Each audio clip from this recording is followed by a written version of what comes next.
我頭先咧落單嘅時候咧發生咗件事，唔通有啲咩額外嘅 charge 我唔知道，滿心歡喜諗住嚟食，有少少被騙嘅感覺。每一日都係咁樣落單，咁多遊客都會咁樣點錯嘅咩？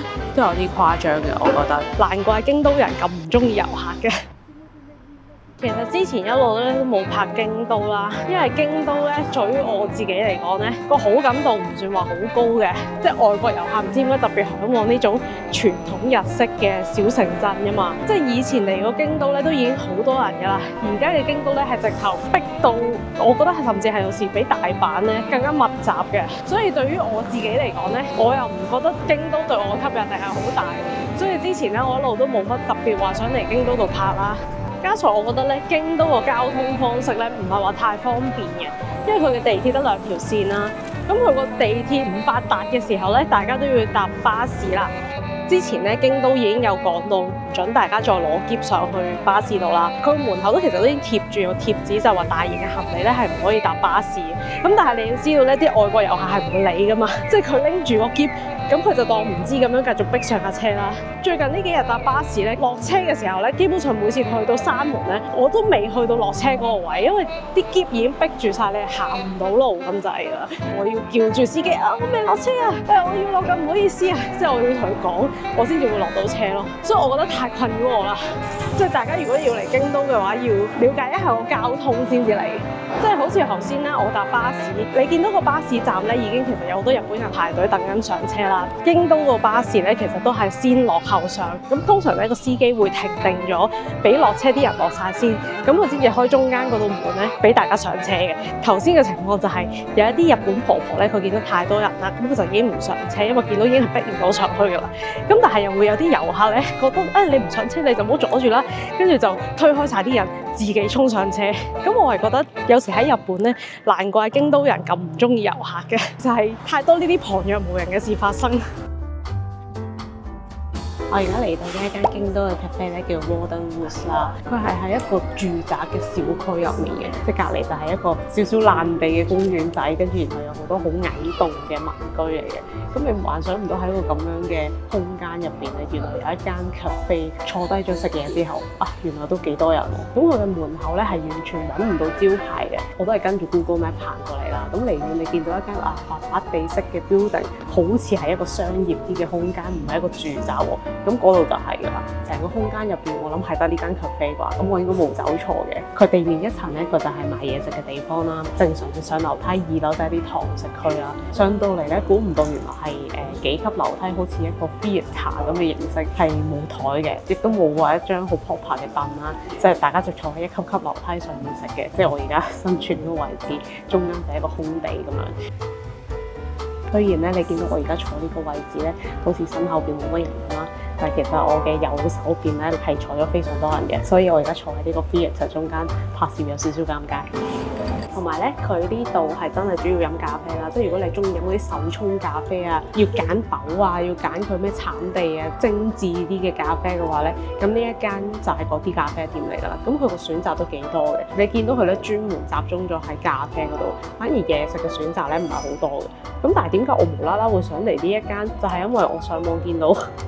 我見到有啲疑似可麗露嘅食物，咁我開頭咧上網睇到人哋影嗰啲相咧，以為咁佢選擇咪好多咯，好多可麗露啊！但我嚟到之後發現，佢哋應該唔係可麗露嚟嘅，佢只係用咗可麗露個模去整出嚟嘅蛋糕。呢個應該係一個 vanilla 嘅蛋糕，呢個應該係一個類似 brownie， 應該係同可麗露係冇關係，不過佢樣做到可麗露咁咯。不過唔緊要啦，除咗呢啲小蛋糕之外咧，咁可能有少少牛油蛋糕啊，即係一啲已經預製好嘅蛋糕擺喺度，咁可能會有啲雪糕啦，同埋有啲泡芙咁樣。咁其次咧，早餐咧，咁佢有個 set 嘅，就係有2粒迷你嘅 croissant， 咁然後有一杯橙汁啦，同埋可以揀一杯咖啡，照慣例飲翻杯 ice latte。個咖啡咧係好濃厚嘅咖啡嚟嘅，即係嗰個濃厚咧唔係我平時講嗰啲個牛奶好純滑嗰種濃厚喎，佢係好濃咖啡味嗰一種咖啡，反而奶嘅部分其實唔係好多，超濃嘅咖啡味。不過咧係我唔係話特別中意嘅果香味咖啡嚟嘅，即係佢係酸比較重嘅嗰種咖啡。咁我飲牛奶咧，其實我就中意飲 nutty 啲嘅。對於我嘅口味嚟講，我就覺得一般咯，但係飲得出佢個咖啡好濃嘅，提神用 good。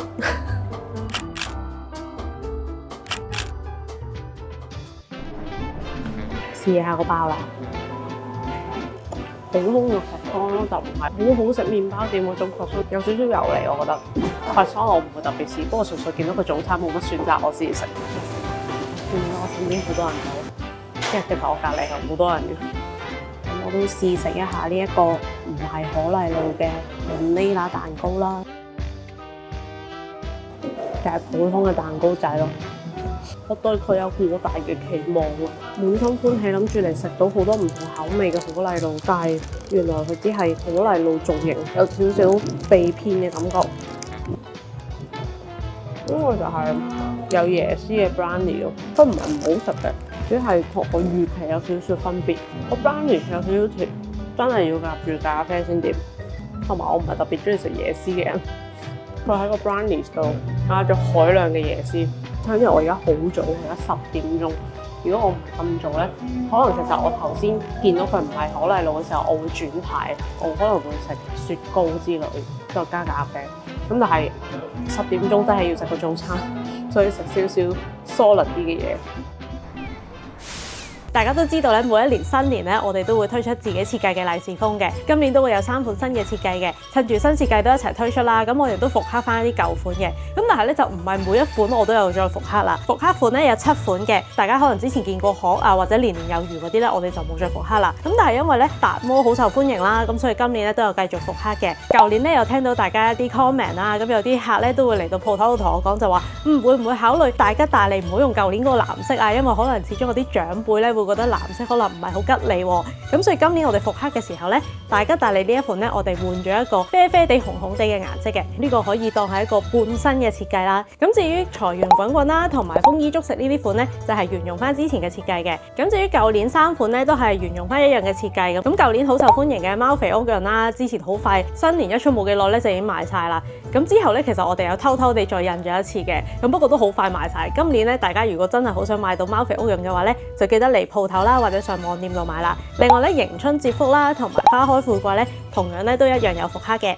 嚟到重點推介啦，就係今年嘅3款新設計。咁其實今年咧做咗3款，分別有呢一個蒸蒸日上，另外一個咧就係財富自由，同埋仲有一個咧係盆滿缽滿嘅。咁蒸蒸日上呢一款咧，其實本身係喺我腦海中咧好耐嘅設計嚟㗎啦，因為咧好想用一啲點心啊、小籠包嘅 concept， 咁就諗起蒸蒸日上係一啲蒸籠嘅 concept 啦。咁所以咧你就見到係有好多個搭住嘅蒸籠，咁入邊有啲小籠包咁樣嘅。咁其實佢後邊咧，我都盡量想做多啲蒸汽嗰個 concept 嘅，咁所以你見到咧後邊有一啲好似蒸汽啦或者波浪形嘅圖案咧，做咗燙金。咁其餘咧我都加咗少少茶壺啊，一啲好似點心啲相關嘅元素落去。背面咧係咁樣嘅，其實咧每一年咧我哋背面咧都會做一啲咁樣嘅撞色設計啦。每一次咧大家可以留意翻，每一年咧我哋上面呢個 pattern 咧都係唔一樣嘅。今年咧就係做咗一個類似銅錢嘅 pattern， 咁背面呢度咧都會寫住蒸蒸日上嘅。嚟到下一款啦，今年去諗設計 concept 嘅時候咧，即係我就想用啲具體啲嘅方式去祝賀大家，即係可能大家平時講恭喜發財啊，講下咧已經變咗好似念口簧咁，你都未必真係去諗恭喜人哋發財到底具體啲係點樣咧？咁我就覺得咧用香港人最容易明嘅方法就係財富自由啦，即係未必話要去超級有錢，但起碼我財富自由，我想做乜就做乜。嗰句説話咧，既然係冇咁傳統嘅時候，咁會唔會喺設計上面咧用翻啲傳統啲嘅元素咧？咁所以今年咧特別想做一款大家都明嘅財神嘅設計，特別咧就設計咗呢個財神嘅公仔啦。咁你見到咧財神就拎住一個好大嘅金元寶啦。咁你見背面咧用咗一啲咧都係代表吉祥嘅元素啦，例如有啲長雲咁樣。我想營造一個咧好似仙境咁，然後前面有個財神嘅效果嘅。既然我想做傳統啲嘅財神啦，咁所以都用翻一個深紅色去代表佢。咁背面咧係咁樣嘅，即係大家如果睇實物嘅話咧，就會見到其實係一個比較暗少少嘅紅色，拼咗一個咧其實都係同樣暗少少嘅綠色。我覺得呢個配色咧我自己都幾中意。而且咧我哋今次呢個設計咧，除咗前面嘅財富自由之外咧，其實4個角落頭咧都會睇得翻呢句嘅。咁同樣咧背面都會見翻呢句祝賀語。咁我喺度諗咧，好似來來去去都成日做紅色、橙色之類嘅嗰個色系，好似而家呢個 collection 咧欠缺咗個紫色。今次咧私心推介係呢一款，咁佢係寫住盆滿缽滿嘅，好似都係有一種豐收啊、豐衣足食嘅感覺。咁聽落去咧好似特別啲啦，祝你盆滿缽滿。咁我就喺度諗點樣去表達盆滿缽滿呢樣嘢啦。我第一樣諗到嘅嘢咧就係盆菜啦。咁你見個盆菜入邊咧，我就擺咗啲日本咧，通常鯛魚咧都會象徵吉祥物噶嘛，我就擺一條鯛魚落去啦。咁另外咧，你就會見到有好多蔬菜咁樣。咁除咗係豐收之外咧，其實有少少秘密喺入邊嘅，有魚啦。另外咧，我仲擺咗啲蓮藕落去嘅。咁所以咧，你諗下蓮藕同埋魚，咁就有一個少少地年年有餘嘅 concept 喺入邊啊。雖然呢一句咧就唔係年年有餘啦，咁但係其實我都想有翻嗰個元素喺入邊，等大家聯想到係真係好豐足嘅感覺喎。因為要貫徹翻我呢個年年有餘嘅 concept 啦。你見呢度有啲燙金咧，我都做咗蓮藕落去嘅。好多細節位咧，我都特別加多咗少少燙金嘅。呢一款咧後邊係咁樣嘅，咁佢就係紫色嘅設計啦，上面咧就拼咗一個少少粉粉地嘅紅色。而我哋印嘅利是封咧，我哋都特別揀咗啲厚實啲嘅紙嘅，摸落去咧好似有少少霧面、少少瓦面嘅質地啦。有買過我哋利是封嘅客人咧，可能都知道摸落去咧，我哋嘅利是封係非常之厚實，送出去咧真係簡潔大方嘅。我覺得有少少似薄卡紙咁厚，因為我特別想做重 gram 數啲咧，唔會好似大家平時喺出邊街買嗰啲好薄切切嘅利是封咁。我覺得要厚實少少，送出去先至得體啲。當然咧，用呢啲厚身啲嘅紙啦，同埋做呢一種燙金印刷咧，個成本係會高啲嘅。咁但係咧，我對於我哋自家設計咧係有少少要求咧，我都不惜工本。咁希望咧大家睇得出我哋嘅少少心思。而家咁多款復刻嘅利是封啦，同埋啱啱介紹呢3款新嘅利是封咧，已經喺我哋嘅門市可以買到㗎啦。咁當然咧，如果大家唔方便嚟到門市買嘅話咧，都可以上我哋嘅網店度買。而家我哋門市同埋網店咧，同時都做緊買5送1優惠，即係咧買5包就會送1包。如果大家係上網買嘅話咧，大家記得要揀咗6包以上啦，然後輸入翻優惠碼RP501QN， 咁就可以有買5送1嘅優惠㗎啦。今次復刻啦，連埋新出嘅3款利是封咧，總共有10款，全部款式咧數量都係有限嘅。咁大家睇啱咗咧，就要快啲嚟入手啦。咁我喺呢度咧預祝大家新年快樂，希望大家新一年事事順利。我哋繼續睇片。我而家入咗嚟呢間喺河園町嘅 Donut 店啦。咁其實咧，佢就喺天滿宮或者錦市場嗰邊咧，行前少少就已經到㗎啦。呢一間 Donut Cafe 有咩咁特別咧？其實係主要睇佢個建築嘅。你見我後面呢度咧有好多嗰啲竹籃喺個天花板度啦。咁其實呢一間鋪咧係由隈研吾設計嘅。咁天花板上面嗰啲咧係用咗572個藍山嘅竹籃整咗呢個竹枝拱頂。咁所以呢個裝修咧就應該係呢間鋪頭最特別嘅地方。咁呢個環境咧都幾大幾寬闊嘅。我覺得佢呢間鋪咧，除咗個裝修特色之外，有個 logo 都幾特別嘅。佢係一個食緊 donut 嘅愛因斯坦嚟嘅，我覺得幾得意。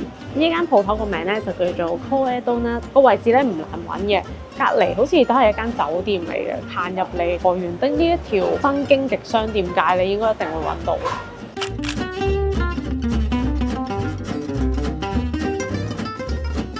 咖啡都唔錯喎，個咖啡咧都比我想象中大杯，我諗住佢係嗰啲一個 size 嘅，可能會係嗰啲細細杯，唔係喎，咁大杯喎。我覺得佢呢度嗰個形式都幾特別嘅，佢係完全 open kitchen 形式啦。咁佢都話咧，你可以影相啊，可以拍片啊，佢全部都 OK 嘅。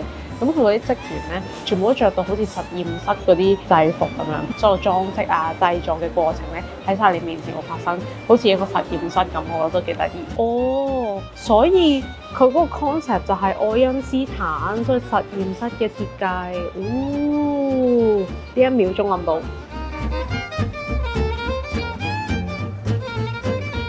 我見今日咧都幾多人嚟幫襯嘅。第一個原因可能因為今日係星期六啦，第二就係佢啲donut我諗都幾受歡迎下，因為我見 keep 住佢都要 refill 出嚟，而 keep 住咧都係俾人買晒嘅。我諗係要搶嗰種程度啦，長期都有好多人圍住。咁我咧就叫咗一個唔使同人哋搶嘅即製donut。咁佢個 donut 入邊咧，佢加咗啲 cream 同埋士多啤梨啦。我覺得佢啲嘢食都整得幾靚，似打卡就冇嘅。而家食我最期待嘅呢一個 strawberry 嘅 donut 啦。佢呢個 donut 咧，佢話係個樣係 donut 啦，但係我覺得佢唔係 donut 嘅質地嚟，佢有啲似 shortcake 嘅質地。我係冇辦法一啖擺落口嘅，分開2啖先。佢佢係將一個好似 shortcake 質地，但係都係 donut 形狀嘅蛋糕啦，切咗做一半，跟住中間夾咗啲一粒粒嘅士多啤梨，再有啲鮮奶油同埋士多啤梨果醬。嗰個奶油好香，好好食，好滑嘅。我係中意食呢啲打出嚟嘅奶油嘅嗰啲人嚟嘅。加埋嗰個果醬咧，酸酸甜甜，好食。而家又同大家分享我嘅幸運事件簿其中一件小事啦。頭先我嚟到嘅時候咧，其實本身我係食唔到呢個士多啤梨 donut 嘅，喺 menu 上面 order 你即叫咧佢先即製嘅。咁但係我嚟嘅時間咧都比較晏少少啦。咁佢本身咧係同我前面有兩個外國遊客，佢都有 order。咁然後同佢講話已經 sold out 咗啦，冇。跟住我喺後邊排到心聽到好一心就係諗住嚟食呢個，但係佢 sold out 咗。跟住前面嗰兩個因為係外國嘅遊客啦，咁我唔知係咪本身都唔係講英文嘅遊客嚟嘅，佢哋聽唔明咩叫 sold out。咁跟住個職員好努力做晒手勢嘅，即係做晒交叉就我哋冇㗎啦咁樣，佢哋都係聽唔明，繼續堅持我要 one 咁樣啦。跟住應該係後尾有個高級啲嘅職員出嚟想調停呢件事，就係既然溝通唔到，不如做俾佢啦。咁我緊接喺後面㗎嘛，咁我都即刻話我都要一個。咁因為佢應該知道我都聽到佢話有一個，咁橫掂佢都要做開啦，咁所以佢就做埋俾我。咁我就係託前面遊客嘅福，我都食到呢個士多啤梨到啦。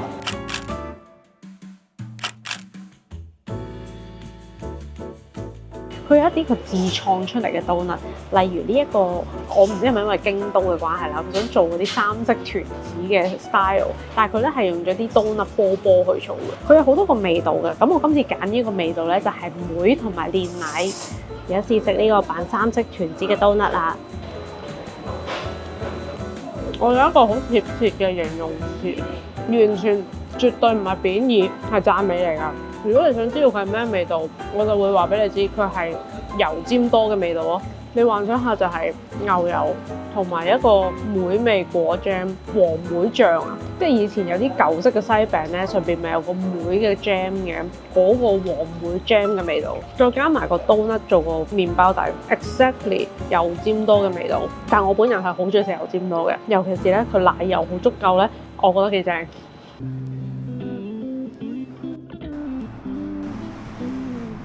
我而家喺我住嗰間 The Chapter 酒店下少少咧，有一間 coffee shop 嘅，咁佢叫 School Bus。我開頭喺 Google Map 度見到佢個樣啊、嘢食啊都幾靚啦，咁我就 book mark 咗，諗住今日去機場之前我就可以抽少少時間嚟食咗個早餐先嘅。但係咧，我冇諗過要排隊等位等咁耐。我諗我等位等咗半個鐘頭，我本身都係預1個鐘頭鬆啲嚟食個早餐。我10點半咧就諗住翻去酒店度拎埋行李出發嘅啦。但係而家嘅時間已經10點先至坐到入嚟，跟住啱啱先落單。佢哋上菜嘅速度有啲慢，令到我有啲擔心。我要快吞光我先可以食晒我嘅早餐，然後翻去攞。咁當然我預10點半出發去機場呢，我都預鬆動咗啲嘅，都可能係15分鐘走盞。希望佢可以快少少上菜。同埋我頭先咧落單嘅時候咧，發生咗件事，就係頭先落單嘅時候咧，其實我都好明確㗎啦。我同佢落單係落一啲早餐嘅 set 啦，價錢咧應該可能一個係1350，一個係1400咁樣。咁我已經攞住3000 yen 去俾錢，但係佢突然間同我講要4000幾 yen。跟住我奇怪啊，唔通有啲咩額外嘅 charge 我唔知道？咁跟住我諗住睇單，我發現咧原來佢係冇同我落到 set 嘅餐啦，然後將所有嘢食散點。但係其實咧，我落單嗰份 menu 咧係早餐 set 嘅 menu 嚟嘅喎，係絕對冇單點價錢嘅喎。但係唔知點解佢會連嘢飲嗰啲全部同我拆開晒，變咗4000幾 yen。咁我喺度諗，咁如果我係外國遊客，我完全唔識日文嘅話，我睇住張單，我咪會俾佢收多咗成25% 嘅價錢咯。跟住我同佢講翻就話，咦，我呢個嘢飲應該係早餐 set 嚟嘅喎。跟住佢搞咗一大輪，跟住就同我 cancel 咗張單，跟住退翻錢俾我啦。咁佢就唔好意思啊，係啊，落錯咗。咁我就覺得好奇怪，佢俾我個 menu 上面其實係冇單點噶嘛。咁點解落單嘅時候我都好明確落早餐 set， 但係你都會同我將所有嘢計翻做單點嗰個價錢，然後由3000 yen 變咗4000幾 yen 咧，都有啲誇張嘅，我覺得。同埋個 menu 好簡單噶嘛，其實得2樣嘢食叫噶啫嘛。咁每一日都係咁樣落單，咁多遊客每分每秒都落緊單，都會咁樣點錯嘅咩？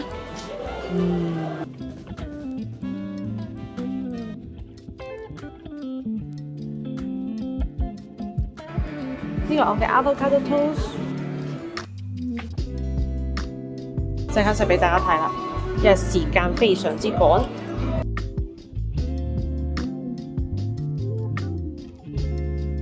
我覺得有鹹蛋黃嘅味道嘅。哦，因為佢有 bacon。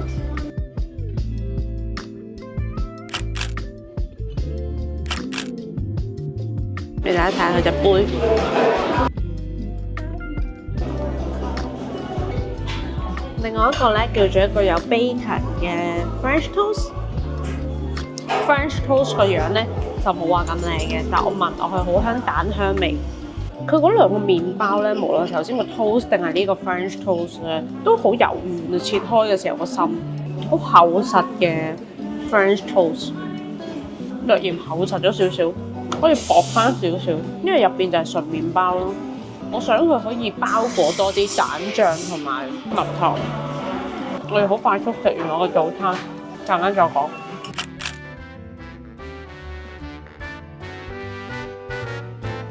如果大家有睇到嚟呢度嘅話咧，請幫手俾個 like 同埋留個言俾我。訂閱我嘅頻道之餘咧，仲要 follow 埋我嘅 Instagram，有好多影片以外嘅內容咧，我都會擺上 IG 度。我哋下集再見啦，拜拜。